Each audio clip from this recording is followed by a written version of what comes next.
একটু সমস্যা হয়ে গেছে। আপনারা নিশ্চয়ই মোবাইলে দেখেছেন, আজকে ফুরফুরা শরীফে একজন ব্যক্তি আবার এসেছে মুর্শিদাবাদ থেকে। দেখেছেন কি? হ্যাঁ, আমি কোনো সময় তার নামও লিইনি, নামও করিনি, বদলামও করিনি। তার নাম কোনো সময় কোনো জায়গায় কোনো মাহফিলে কোনো স্টেজে তিনার নামটা আমি জবান থেকে নিইনি, তার নামও করিনি, বদলামও করিনি। আমি হুমায়ুন কবির নাম শুনলে বাবরি মসজিদ করছে, নাম দিয়েছে যে আমি জীবনে ফার্স্ট এই মাহফিলে তার নামটাও নিলাম আর বাবরি মসজিদ করছে এটাও প্রথম বললাম। আজকে ফুরফুরা শরীফে তিনি এসেছিলেন যে আপনার দেখা সাক্ষাৎ করতে এসেছেন, আরো কয়েকজনের সাথে খুব খাতির আছে, তো কিছু পিজ্জাদা আছে, বুঝতে পারছেন তো, কিছু পিজ্জাদা আছে, তাদের সাথে একটুখানি, সব নাই, হাতে গোনা 3টে 4টে একটু দেখা সাক্ষাতের ব্যাপার চলে এসেছে। এখন আমি জুম্মার নামাজ পড়তে উঠি কোন সময় জানেন? আজকে জুম্মার দিন শুক্রবার, তার আগের দিন রাত্রে জলসা থাকে, তো দুটো কি আপনার একটা জলসা থাকে, জলসা করে বাড়ি ফিরে ফজরের নামাজ পড়ে শুতে শুতে অনেকটা টাইম লেগে যায়, উঠতে আবার দেরি হয়। জুম্মার দিন তো আপনার উঠেই আপনার দেখা যাচ্ছে একদম পিছনের কাতারে গিয়ে দাঁড়াই, নামাজটা আদায় করি। আজকে নামাজ পড়েছি, জুম্মার নামাজ পড়ে আমি আসছি আমার দরবারের দিকে, বাকি আরো নামাজ আছে, নামাজ পড়তে হবে, দরবারের দিকে আসছি। আর আমার দরবারটা একদম রাস্তার ধারে, একদম রাস্তার ধারে। ওখানে লক্ষ্য করে দেখলাম কিছু যুবক ছেলে দেখি দাঁড়িয়ে আছে, কিছু যুবক ছেলে দাঁড়িয়ে আছে, তাদের মুখ চেহারা দেখে আমি দেখছি ভাবতাল ভালো নাই, ভাবতাল ভালো নাই। আর আমি ছেলেগুলোকে, ওই ছেলে যারা দাঁড়িয়েছিল বেশ কিছু ছেলে, তাদের মধ্যে বেশ কয়েকজনকে আমি চিনি। আমি পিছনে কাতারে নামাজ পড়েছি, নামাজ পড়ে বেরিয়েছি, তারপরে কাতার ভেঙেছে, আরো মানুষজন নামাজ পড়ছে, মসজিদে অনেকে আছে ভেতরে, তখনও সেই সময় অনেক মানুষজন বারো হয়নি। আর সেই সময় যিনি মুর্শিদাবাদ থেকে যিনি ফুরফুরা শরীফে আজকে গেছে, তিনিও কিন্তু ওই সময় বারো হয়নি। আর আমি লক্ষ্য করে দেখছি কিছু যুবক ছেলে দাঁড়িয়ে আছে, দেখে আমার সন্দেহ হলো, ভাবতাল ভালো নয়। যেটা সন্দেহ করলাম সেটাই হলো। আমি তাদের সাথে কথা বললাম, কি ব্যাপার আপনারা দাঁড়িয়ে আছেন এখানে, কি ব্যাপার? বুঝতে পারছেন যে বলতে গিয়ে কথা বলতে গিয়ে বলে ফেলছি, যে বলাটা কতটা কি হবে জানি না। ওরা দাঁড়িয়ে আছে ওনাকে অপমান করার জন্য।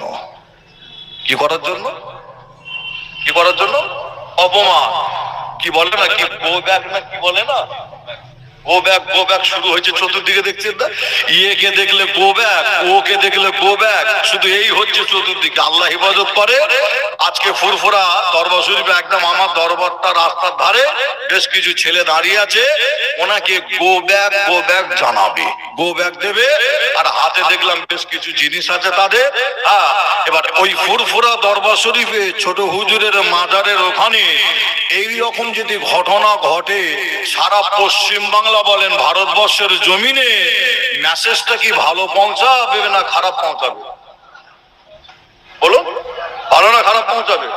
ওই ব্যক্তিটা কেমন ব্যক্তি না ব্যক্তি আমি ওইদিকে যাচ্ছি না, ভালো ব্যক্তি না খারাপ ব্যক্তি, বা ফুরফুরা শরীফে কি করতে গেছে, কেন গেছে, বা কোন পীরজাদার সাথে কি ব্যাপার চলছে, কি লেনদেন চলছে, কি লেনদেন চলেনি, ওদিকে আমি যাচ্ছি না। আসিমবিল্লাহ সিদ্দিকী ওদিকে আমি যাচ্ছি না। ভালো হোক আর খারাপ হোক, সে ফুরফুরা শরীফে জামানার মুজাদ্দিদুজ্জামান দাদা হুজুরের দরবারে গেছে, ছোট হুজুরের দরবারে গেছে, জুম্মার নামাজ পড়ার জন্য গেছে। কিন্তু ওই ব্যক্তিটা যখন বার হয়ে আসবে, কিছু ব্যক্তি, কিছু মানুষ ফুরফুরা দরবার শরীফে একদম আমার দরবারের পাশেই তারা অপেক্ষা করছে, তাকে বেইজ্জতি করবে, গো ব্যাক দেবে। এই ঘটনাটা যদি ঘটে, ফুরফুরার নাম বদনাম ছড়াবে না? মেসেজটা কি ভালো না খারাপ? খারাপ পৌঁছাবে। আমার মাথায় চলে আসলো, আমি না, এটা করা তো ঠিক হবে না, এটা করা ঠিক হবে না। আপনারা নিশ্চয়ই সোশ্যাল মিডিয়ায় দেখেছেন, দেখে থাকতে পারে, ফুরফুরা দরবার শরীফে বড় ইসাল সব 21, 22, 23 ফাল্গুন ইসাল সবে অল ইন্ডিয়া সুন্নাতুল জামাতের ব্যানারে অল ইন্ডিয়া সুন্নাতুল জামাতের তরফ থেকে একটা ফ্রি মেডিকেল ক্যাম্প করা হয়। কি দেখেন না আপনারা? অনেকে আপনারা গেছেন, একদম ছোট হুজুরের মাদারের কাছাকাছি ফ্রি মেডিকেল ক্যাম্প। ওটা আমি থেকে করাই। মানুষকে ফ্রি সেবা দেওয়া হয়, মেডিসিন দেওয়া হয়। মানুষ অসুস্থ হয়ে যাচ্ছে, তাকে ট্রিটমেন্ট দেওয়া হয়। ভালো না খারাপ কাজ? ভালো না খারাপ? শুধু ওখানে লেখা আছে কি, অল ইন্ডিয়া সুন্নাতুল জামাতের পরিচালনায় পিরজাদা আসিম বিল্লাহ সিদ্দিকী হুজুরের ইজাজতে। ব্যানারে এরকম লেখা থাকে, দেখেন না আপনারা? তাহলে ভালো না খারাপ? ভালো কাজ। তাহলে সেই মেডিকেল ক্যাম্প ফুরফুরা শরীফে চলছে, চলা অবস্থায় মানুষকে সেবা দেয়া হচ্ছে। এই সেবা দেয়া চলা অবস্থায় সেখানে ডক্টর আছে, পেশেন্ট আছে। থাকা অবস্থায় সোশ্যাল মিডিয়ায় দেখেছেন 21, 22, 23 ফাল্গুন ইসাল সবে কিছু অশিক্ষিত মূর্খ জাহেল, যে আপনার আমি খবর নিয়ে দেখলাম তারা আপনার নিশা পর্যন্ত করেছিল, যে এতটুকু খবর আমি পেলাম। অশিক্ষিত মূর্খ তারা বেশ কিছু ছেলে মিলে সেই মেডিকেল ক্যাম্পের কাছে কখন এসে আপনার অল ইন্ডিয়া সুন্নাতুল জামাতের ওলামা হযরতদের নাম ধরে আপনার go back go back go back বা তারা স্লোগান দিতে দিতে চলে যাচ্ছে। বুঝতে পারছেন? আবার দিচ্ছে কেমন, খুব তাড়াতাড়ি পালাচ্ছে। দেখছি যদি চলে আসে আবার। বুঝতে পারছেন না? মোবাইলে দেখছিলাম তো, তারা গো ব্যাক স্লোগান দিচ্ছে আর অল ইন্ডিয়া সুন্নাতুল জামাতের ওলামা হযরতের নাম ধরে বিভিন্ন রকম খারাপ কথা মুখ দিয়ে জবান থেকে বার করছে। মোবাইলে দেখলাম যারা দিচ্ছে তারা আবার খুব তাড়াতাড়ি রানিং হাঁটছে একদম, যদি ধরে ফেলে বিপদ হয়ে যাবে। বুঝতে পারছেন না? আমি সেই সময় খবরটাও পাইনি। যারা মেডিকেল ক্যাম্পে ছিল, যারা ডাক্তার ছিল, দায়িত্ব ছিল, আপনাদের আশপাশের মানুষ অনেকে ছিল নিশ্চয়, তারাও আমাকে খবরটা বলেনি। তারাও চলে গেছে, আমিও জানিনি।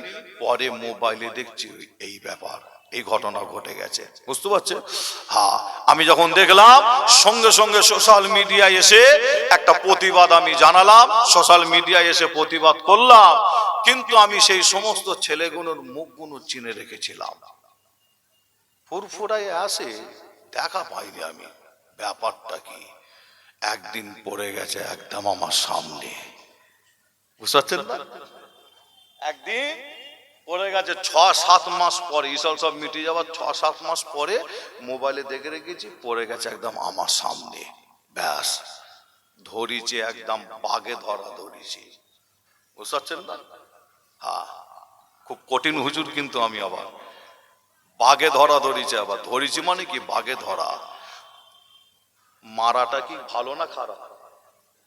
বলছে ভালো, মাথা লাগছে, সর্বনাশ করেছে। মারাটা ভালো না খারাপ? খারাপ জিনিস, তাই তো? নাকি মারা জিনিস খারাপ জিনিস, আল্লাহ হেফাজত করে। কিন্তু মারার থেকে না এমন কিছু কথা আছে বললে কোথা লাগে, বুঝতে পারছেন তো নাকি? যদি মানুষের মতন মানুষ যদি হয় তাহলে শিক্ষা অবশ্যই পাবে।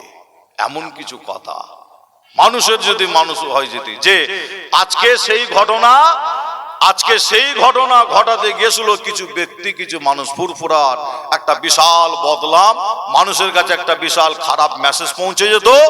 আমি সেই জিনিসটা আটকে দিলাম, কেউ জানে না। আমি প্রথম আপনাদের কাছে বলে ফেলাম, আমার বাড়ির ভাইয়েরা চাচারা কেউ এখনো পর্যন্ত জানে না।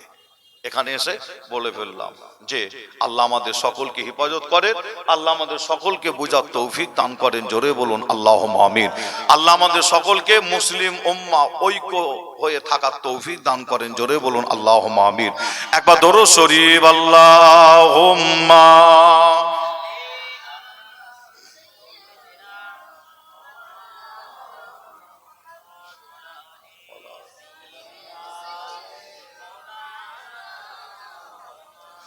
জন্ম আমার নবীর যোগে হলে কেমন হতো, জন্ম আমার নবীর যোগে হলে কেমন হতো, দু নয়নে রাসূল পাক দেখিলে কেমন হতো,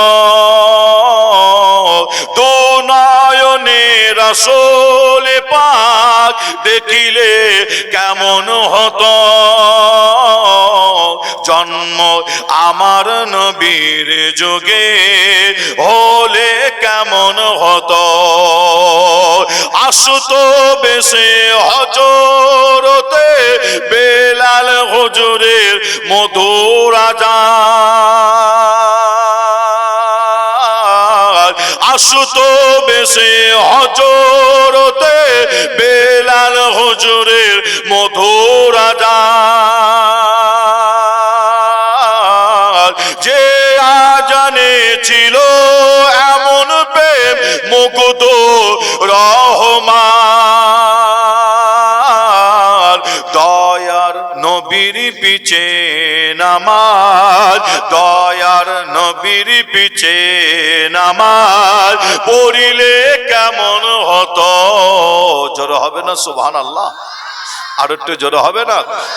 দয়ার নবীর পিছে নামাজ পড়িলে কেমন হতো, দু নয়নে রাসূল পাক দেখিলে কেমন হতো,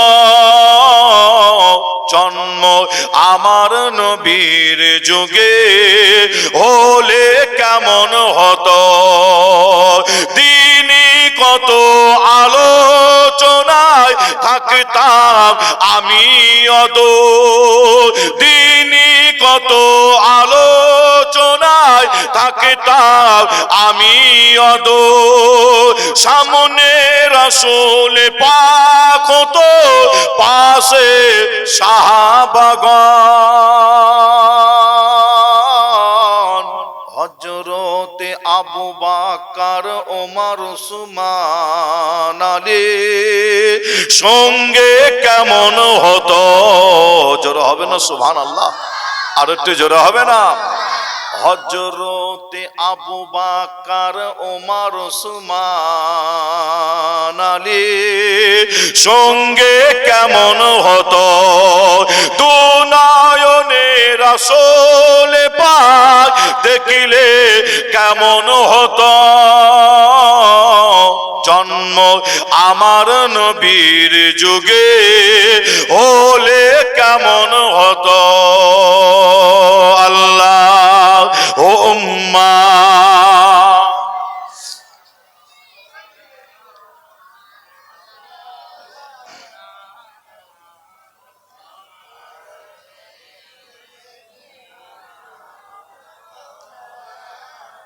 আমার দিনদার ইমানদার নেককার আল্লাহওয়ালা ভাইজানেরা, জওয়ান যুবকেরা, পর্দার অন্তরের আড়ালে আমার মা ও বোনেরা, আলোচনা করতে করতে ছেড়ে রেখে এলাম ওহুদের জমিনের কথা বলছিলাম, তাই তো নাকি?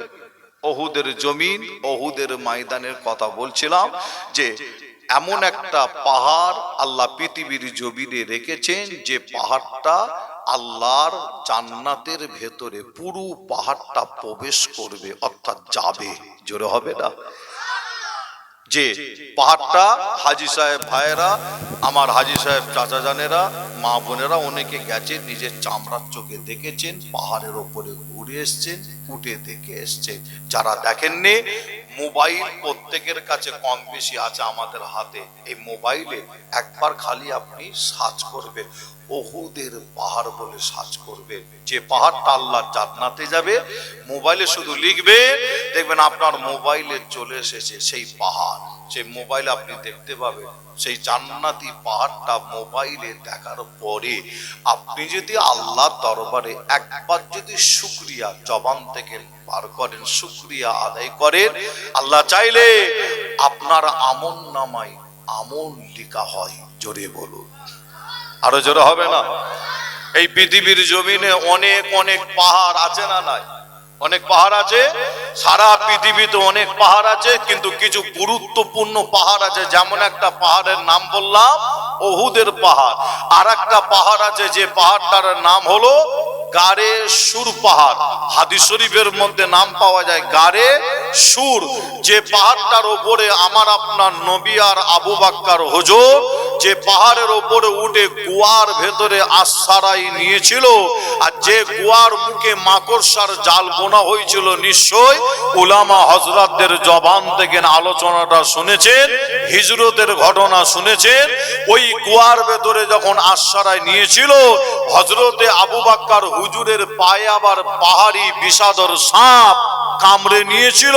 এই ঘটনা আপনারা সকলেই কম বেশি শুনেছেন, তাই ঘটনা বলে আমি সময় নষ্ট করব না। যেটা আপনাদের বোঝাতে চাই সেটা হলো কি, পাহাড়টার নাম হলো গারে সুর পাহাড়।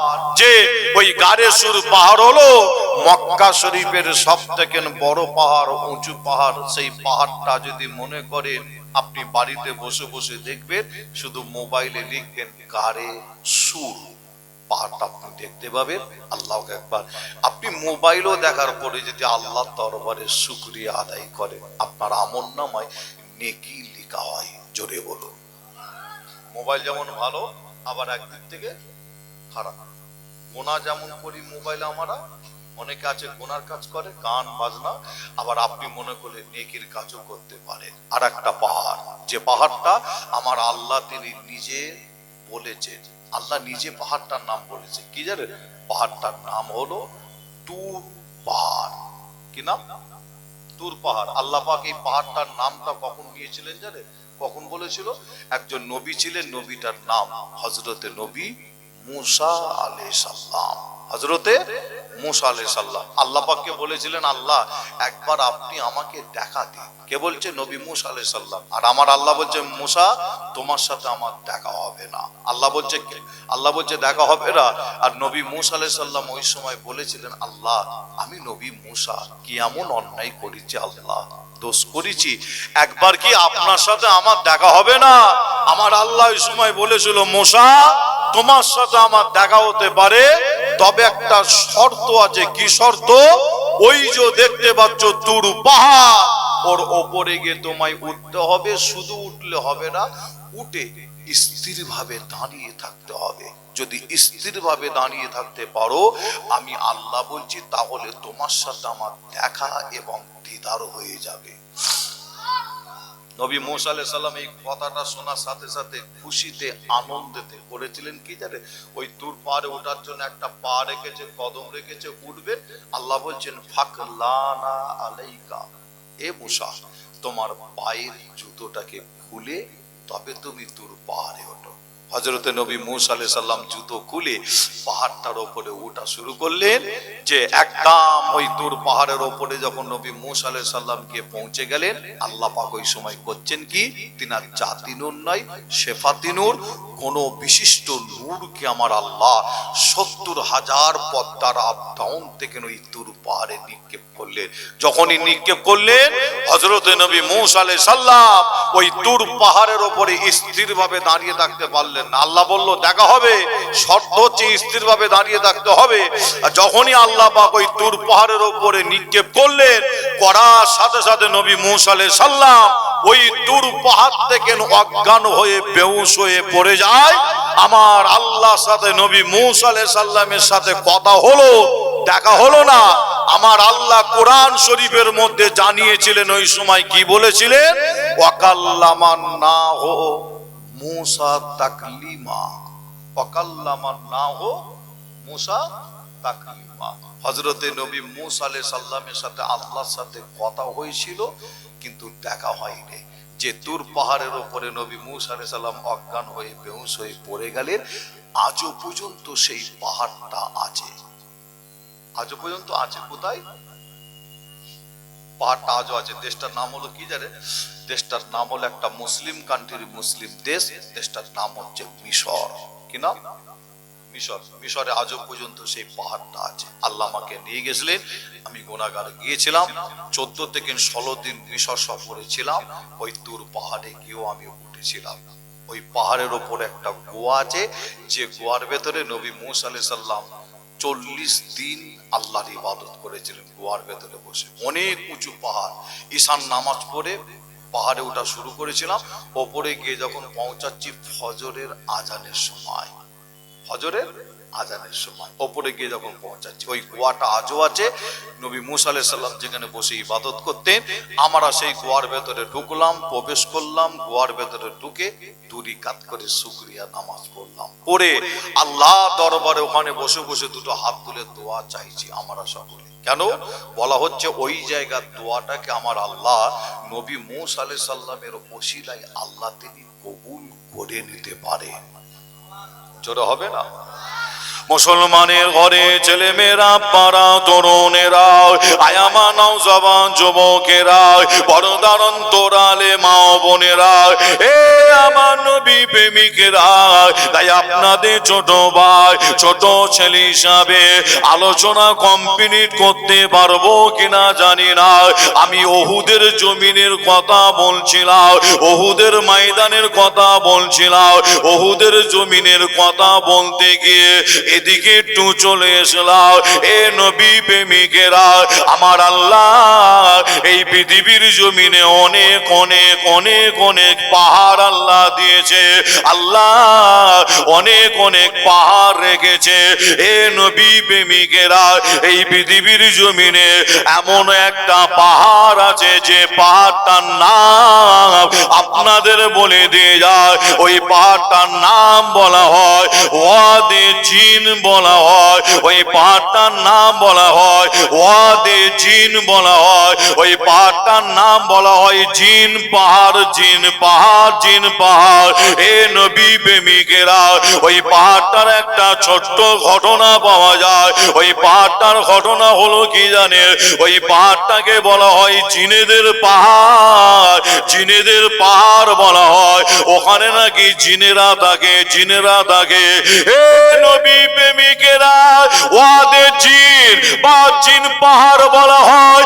ওই পাহাড়টা আপনারা পাবেন কোথায়? ওই পাহাড়টা পাবেন মদিনা শরীফে আপনি পাবেন ওই জিন পাহাড়।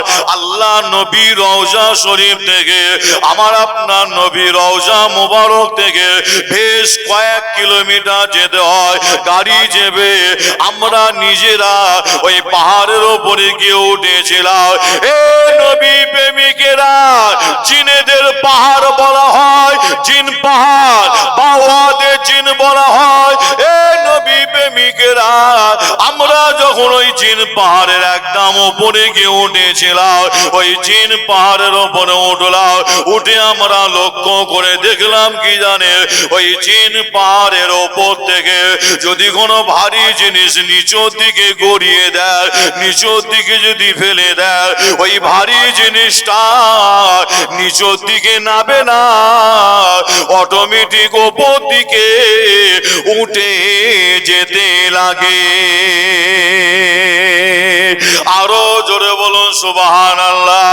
এ নবী প্রেমিকেরা, যদি আপনারা আপনাদের বাড়ির ছাদের উপরে ওঠে, ঘরের ছাদের উপরে উঠে ওপর থেকে যদি কোনো ভারী জিনিস নিচেই ফেলে দেয়, ওই ভারী জিনিসটা আমরা জানি নিচের দিকে পড়ে যায়, নিচের দিকে নেমে যায়। এ নবী প্রেমিকেরা, আপনাদের জানিয়ে দিয়ে যায়, ওই জিন পাহাড়ের উপরে ওঠার পরে আমরা করেছিলাম কি জানে? একটা পানির বোতল নিয়ে, ওই পানির বোতলে পানি ছিল, ওই পানির বোতলটাকে নিয়ে আমরা করেছিলাম ওই পাহাড়ের উপরে একটা গড়ান রাস্তা পেয়েছিলাম, একটা ঢালু রাস্তা পেয়েছিলাম। এ নবী প্রেমিকেরা, ওই গড়ান রাস্তার উপর দিকে পানির বোতলটাকে রেখে দিয়ে নিচের দিকে আমরা গড়িয়ে দিই। আমরা লক্ষ্য করে দেখি ওই পানির বোতলটা নিচের দিকে নাবে না, ওপর দিকে গড়িয়ে গড়িয়ে উঠে যায়, ওপর দিকে উঠে যেতে লাগে। এ নবী প্রেমিকেরা, এই পৃথিবীর জমিনে আমার আল্লাহ পাক অনেক অনেক পাহাড় আল্লাহ দিয়েছে।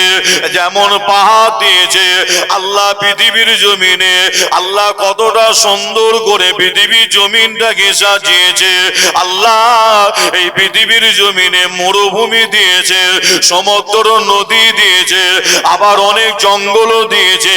এ নবী প্রেমিকেরা, এই পৃথিবীর জমিনে একটা নদী আছে যে নদীটাকে বলা হয় জান্নাতি নদী, জান্নাতের নদী বলা হয়, জান্নাতি নদী বলা হয়। এ নবী প্রেমিকেরা, ওই নদীটার নাম হলো কি জানে? পৃথিবীর জমিনে একটা নদী আছে, অনেক অনেক নদী আছে, সমুদ্র আছে, কিন্তু একটা নদীকে বলা হয় জান্নাতি নদী, জান্নাতের নদী বলা হয়। ওই নদীটার নাম হলো নীল নদ নদী বলা হয়। ওই নদীটা হলো মিশরের জমিনে।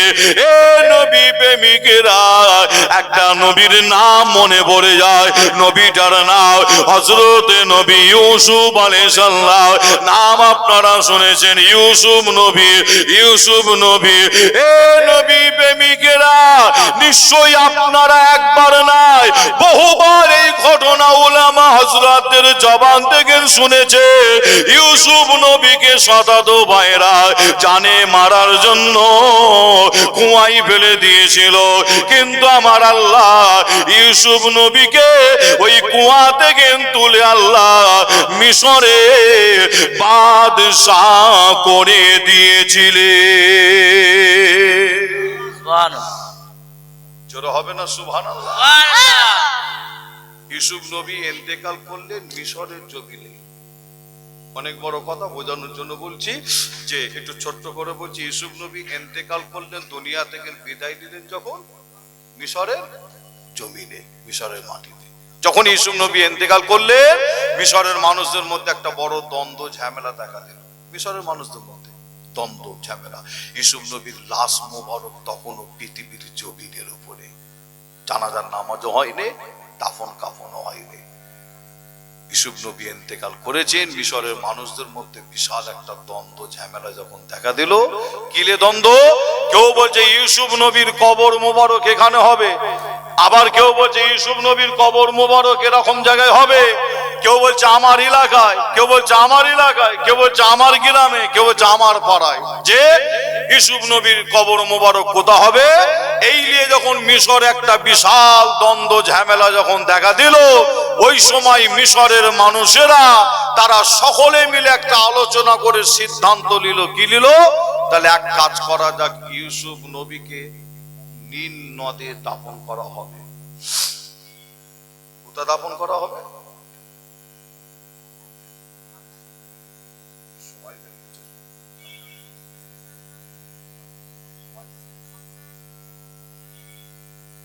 একবার দরুদ শরীফ আল্লাহুম্মা সাল্লি আলা সাইয়্যিদিনা মাওলানা মুহাম্মদ ওয়া আলা আলি সাইয়্যিদিনা মাওলানা মুহাম্মদ। ভাইজান, আপনাদের কাছ থেকে বিদায় নেব। এখান থেকে আবার অন্য একটি জায়গায় যাওয়ার আছে। এদিকে রাস্তাঘাট অতটা আমি যাতায়াত কম, তো অতটা রাস্তাঘাট জানি না, তো বুঝতে পারছেন। একটু জানা রাস্তায় গেলে সময় কি, জানা রাস্তা আমার সময় কি কম লাগে, তাড়াতাড়ি যাওয়া যায়। আর অচেনা রাস্তা হলে কি হবে, এখানে দাঁড়াতে হবে। এই দাঁড়া ডান দিকে একটা রাস্তা চলে গেছে, একবার জিজ্ঞাসা করি, তাই তো নাকি? এই বাম দিকে দাঁড়াও, দাঁড়া ড্রাইভার সাহেব দাঁড়া, এরকম হয় না? এই দাঁড়াতে দাঁড়াতে জিজ্ঞাসা করতে করতে সময় অনেকটা চলে যায়, তাই তো নাকি? অচেনা রাস্তা। যাই হোক, এখান থেকে আবার আমি একটু যাব, অন্য জায়গায় যাব। কেউ বলছে নদী পার হয়ে গেলে সুবিধা হবে, আবার কেউ বলছেন আপনার ওই দিক দেশে বসিরহাট হয়েছে হারোয়া, থানাটার নাম হচ্ছে হারোয়া। রাস্তা নাই, অনেকটা রাস্তা নাকি? থানা হচ্ছে হারোয়া। এখান থেকে যেতে গেলে গাড়ি নিয়ে গেলে অনেকটা সময় লাগে। হ্যাঁ, আবার বলছে নদী পার হয়ে গেলে সময়টা কম লাগে। নদী আছে এদিকে কোথা? নদী পার হতো তো ভয় লাগে, যদি পড়ে যায় এক বিপদ হয়ে যাবে। আমার এক ভাই ওরকম সুন্দরবনে নদী পার হয়ে জলসা যাচ্ছিল, পড়ে গিয়ে ওপারে যেতে হয়নি, এপারেই পড়ে গেছে। বুঝতে না? কমিটির ছেলেরা এসেছে নিয়ে যাবে হুজুরকে, তকবির এমন মেরেছে হুজুর কাচারকে পড়েছে একদম। বুঝতে পারছেন তা? আল্লাহ মাফ করে, পড়ে গিয়ে পুরো পায়ের এখানটাই ভেঙে গেছে। এইখানে জলসা তো করতে হয়নি, তাড়াতাড়ি করে কলকাতায় নিয়ে এসে রড, আবার রড ভরে দিয়েছে। বুঝতে পারছেন না? আল্লাহ হেফাজত করেন। যাই হোক, এখানে নদী মনে হয় খুব বড় না, ছোটখাটো নদী। আমার খুব কাছের মানুষ, মহব্বতের মানুষ, ভালোবাসার মানুষ, আপনাদের খুব কাছের মহব্বতের ভালোবাসার মানুষ জানাব হযরত মাওলানা মোহাম্মদ মুফতি রজব আলী ভাই আল্লাহ কারে এসে গেছেন। তিনি আপনাদের খেদমতে আসবেন, আলোচনা করবেন। আমি বিদায় নেওয়ার আগে একটু আপনাদের কাছে একটু আমি মাদ্রাসার জন্য একটু 5টা মিনিট একটু খেদমত করতে চাই। আছেন এমন কোন ভাই, এমন কোন চাচা কবরবাসীদের রুহের মাগফিরাতের জন্য অনেক নিয়ত রাখবেন, কিন্তু কবরবাসীদের রুহের মাগফিরাতের জন্য যে একটু হাত তুলে দেখান তো দেখি 1000 টাকা করে কজন দেবেন? 1000 টাকা করে, যে একটু নাম লিখান তো দেখি। আমি দোয়া চাইবো, আল্লাহ আপনার দান কবুল করবে। পীরের ঘরের বাচ্চা হিসাবে যে 1000 টাকা করে হাত তুলে দেখান, ওয়াদা আপনি লগদে দিতে পারেন বা ওয়াদা। আছেন এমন কোন ভাই, এমন কোন চাচা? আল্লাহ করে মাদ্রাসার একটা ছোট্ট ছাত্র বাচ্চা দিয়েছে লগদ, আল্লাহ কবুল করেন, আল্লাহ মনের আশা পুরা করেন। জোরে বলুন আল্লাহুম্মা আমিন।